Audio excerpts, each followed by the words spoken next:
Dan over in Dillon Beach, California. Hey, Dan, what's on your mind? Hey, talk to you. So, well, I've been listening to like 1,000 things I wanted to say, but pick one. The main reason that I called. I mean, you remember when they gutted the Voting Rights Act, and I remember Scalia's reasoning was that since 100% of Congress seemed to think that we need to renew it, that was proof that racism was gone and we don't need it. Right. That wasn't Scalia. That was John Roberts. But you're right. Yes. And because I think it was Scalia that wrote that.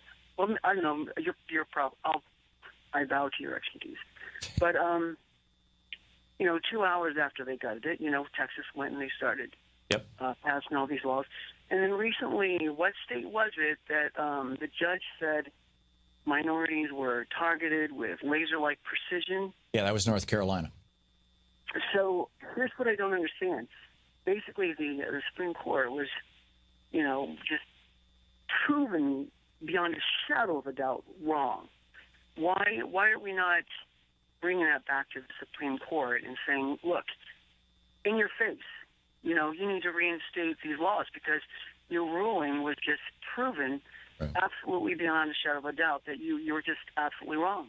Well, I think there's only two ways to do that. One, the straightforward way would be by legislative action. Let's just reauthorize an identical version of the Voting Rights Act. Let's just bring it back and vote for it. The problem is, because the Republican Party is not a legitimate political party, because they are a scam, because the only way that they can, a Republican has not won a Republican president. We've had a Republican president since 1988. But 1988 was the last election in which a Republican president, George Herbert Walker Bush, won the actual majority of the vote. And it's just, ever since then, the Republicans have only won because of the Electoral College. And in Congress, it's been since the 90s, I believe. I'd have to go back and look, but it's been some time since the Republicans won a majority of the vote for Congress. The Democrats beat them by 1 million, 2 million, 3 million, 5 million votes every single election cycle, but the Republicans hold on to power because of gerrymandering. So they've rigged the system with regard to gerrymandering. They're rigging the system with regard to voting in as much as they're trying the very aggressive voter suppression activities all over the country. And it's just, the party itself is a scam, but that's why they will not allow the Voting Rights Act to pass. The second way to do it would be to somehow get this case back before the Supreme Court. And I don't know of a mechanism to make that happen.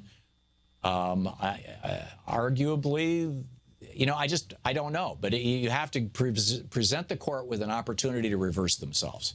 And now it's 4-4, so you'd have to actually present a lower court with an opportunity to reverse that. But I'm not sure that they can or would. I really think that this requires a legislative solution, which means if we really want to have a functioning democracy, we need to get these sold-out shills, these so-called Republicans, and I'm going to start, I think, saying so-called Republicans, because my dad was a Republican, and he wouldn't have gone along with any of this crap. They get these so-called Republicans out of office, get them replaced with Democrats for the next census.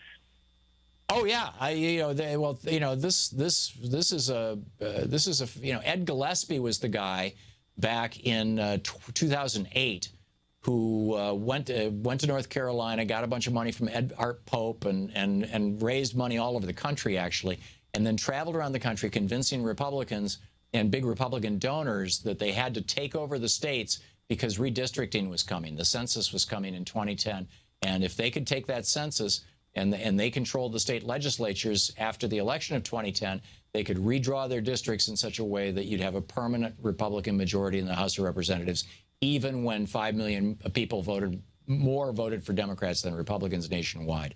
And Ed Gillespie was successful in doing that. And now the Democrats are talking about doing something like that for 2020. And, it seems like a good effort, a good start, but boy, were they asleep at the switch back in 2010.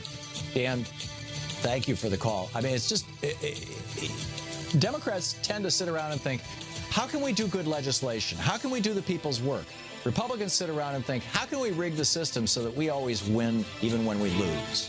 You're listening to the Thom Hartmann program. Call 202-808-9925. And I think that's the essential distillation of what these two parties are all about. We'll be back.